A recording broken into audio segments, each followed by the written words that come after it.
जन्मत मरत दुसह दुख होई, जन्म लेने में और मरने में दोनों में दुख होता है। लेकिन जो भगवान के भक्त होते हैं उनको ना जन्म लेने में कष्ट होता है ना मरने में कष्ट होता है। उनका जन्म भी बन जाता है और मृत्यु भी बन जाती है। लेकिन जो साधारण जीव हैं वो जैसे ही जिस तरह से मेघ पानी बरसाते हैं तो जब आकाश से पानी गिरता है तो बहुत शुद्ध होता है, बहुत निर्मल होता है। लेकिन जैसे ही धरती में पड़ता है गंदा हो जाता है। भूमि परत भाढ़ा बर पानी, भूमि परत भाढ़ा बर पानी, भूमि परत भाढ़ा बर पानी, भूमि परत भाढ़ा बर पानी। जिमि जी बही माया लपटानी, जिमि जी बही माया लपटानी, जिमि जी बही माया लपटानी, जिमि जी बही माया लपटानी, जिमि जी बही माया लपटानी, जिमि जी बही माया लपटानी। भूमि परत भाढ़ा बर पानी, भूमि परत भाढ़ा बर पानी। जैसे इस धरती पर पानी के बूंद गिरते ही वो दूषित हो जाती है, गंदी हो जाती है, वैसे ही इस संसार में जीव आते ही जैसे ही धरती पर उसका है वैसे ही वो माया में लिप्त हो जाता है। तो श्री सुखदेव जी ने कहा कि मैं माया में नहीं पड़ना चाहता, तो भगवान ने कहा कि मेरी माया तुम्हें छुएगी भी नहीं, तुम आ जाओ। ऐसे परमहंस वीतरागी श्री सुखदेव जी जो कि व्यास जी के पुत्र हैं, तो व्यास जी के मन में विचार करते हैं कि मेरा पुत्र ही इस संहिता को गाने के योग्य है। लेकिन वो तो पैदा होते ही जंगल को चला गया, तो अब उसे ढूंढा कैसे जाए।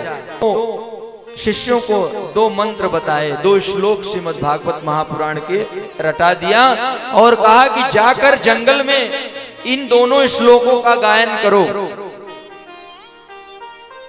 तो पहला श्लोक जब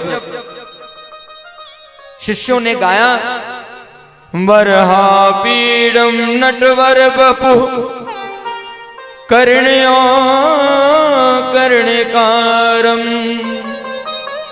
बिभ्रतवासः कनककशिपु वैजयन्तीं च मालाम्, रन्ध्राण वेणुरधर सुदया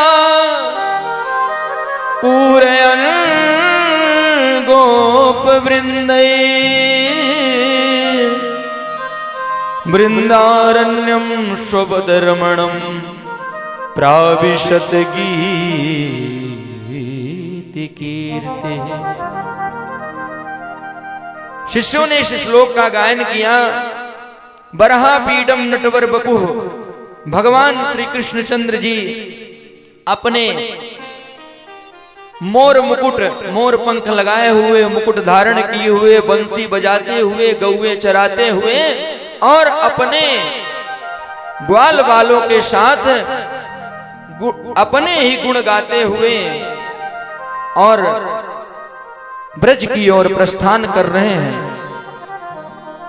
तो ये जब सुना सुखदेव जी ने, तो सुखदेव जी ने सोचा कि हाँ, स्वरूप तो बहुत बढ़िया है, लेकिन सबसे बड़ी बात यह है, सुखदेव जी ने विचार किया कि जरूरी नहीं कि किसी का स्वरूप अच्छा है तो वो व्यक्ति भी अच्छा होगा, ऐसा जरूरी नहीं। हमेशा हम आप सुनते हैं अनुयायी भी बन जाते हैं, बहुत से ऐसे नए नए भगवान पैदा होते रहते हैं, तो उनके अनुयायी बहुत बन जाते हैं। एकदम भीड़ की भीड़ बढ़ती जाती है और इकट्ठे वो गिरते हैं धम। बहुतों को हमने देखा, आपने भी देखा। तो सुखदेव जी ने सोचा, विचार किया कि जरूरी नहीं कि स्वरूप अच्छा है, स्वरूप तो बहुत ही सुंदर है, श्याम वर्ण है, मोर मुकुट धारण किए हुए हैं, वंशी बजा रहे हैं, तो रंध्राण वेणुरधर सुदया पूर्णेन गोप वृंदई वृंदारण्यम स्वपद रमणम, अपने नंगे पांव से स्वपद रमणम, अपने नंगे पांव भगवान वृंदावन में विचरण करते हैं ग्वाल बालों के साथ और बंसी बजाते हुए। तो ऐसा जब सुना तो व्यास जी एक क्षण के लिए थोड़ा विचलित हुए। सुखदेव जी उसके बाद कहा कि नहीं नहीं, जरूरी नहीं कि स्वरूप अच्छा है तो चरित्र भी अच्छा हो। इसके बाद तुरंत बाद शिष्यों ने दूसरा श्लोक गुनगुना दिया। अहो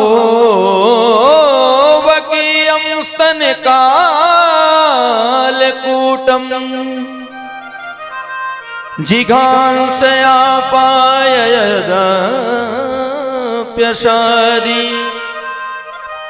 लेभे गतिं धात्र्युचितां ततोऽन्यं कम्बा दयालुं शरणं व्रजेम।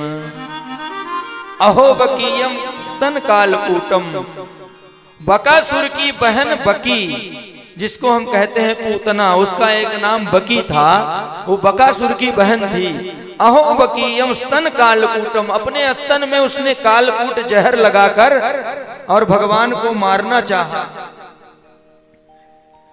लेकिन भगवान ने उसके ऐसा क्रूर कर्म करने के बाद भी भगवान ने लेभे गतिं धात्र्युचितां ततोऽन्यम, धात्री यानी माता का जो यशोदा जी को जो पद भगवान ने दिया, वही पद उस पूतना को, उस बकी को भगवान ने दिया। जो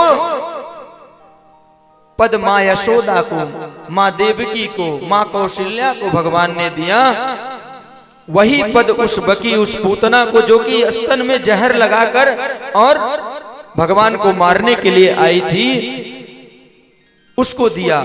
और आगे कहते हैं कि कम्बा दयालु शरणं व्रजेम, ऐसा कौन दयालु इस संसार में होगा जो कि अपनी हत्या करने आने के बाद भी उसको वही अपनी माता का पद दे दे। जब ये श्लोक श्री सुखदेव जी ने सुना तो रहा नहीं गया, दौड़कर उन शिष्यों के पास आए और कहा कि तुरंत और श्लोक सुनाओ, और बढ़िया सुनाओ श्लोक। तो उन शिष्यों ने कहा कि प्रभु हमें तो सिर्फ 2 ही श्लोक याद थे, और श्लोक अगर आपको सुनना है तो हमारे गुरु जी के पास चलना पड़ेगा। तो उन्होंने पूछा कि आपके गुरु कौन है? तो बोले आपके पिताजी श्री व्यास जी। श्री सुखदेव जी दौड़ते दौड़ते उन शिष्यों के साथ और व्यास जी के पास आते हैं, अपने पिताजी को प्रणाम करते हैं। समय आने पर यही श्रीमद् भागवत महापुराण परीक्षित को श्राप लगने पर परीक्षित जी को श्रवण कराकर और परीक्षित जी को भगवान के परम धाम को बिल्कुल प्राप्त करा दिया। बोल शिवा के बिहारी लाल की जय हो।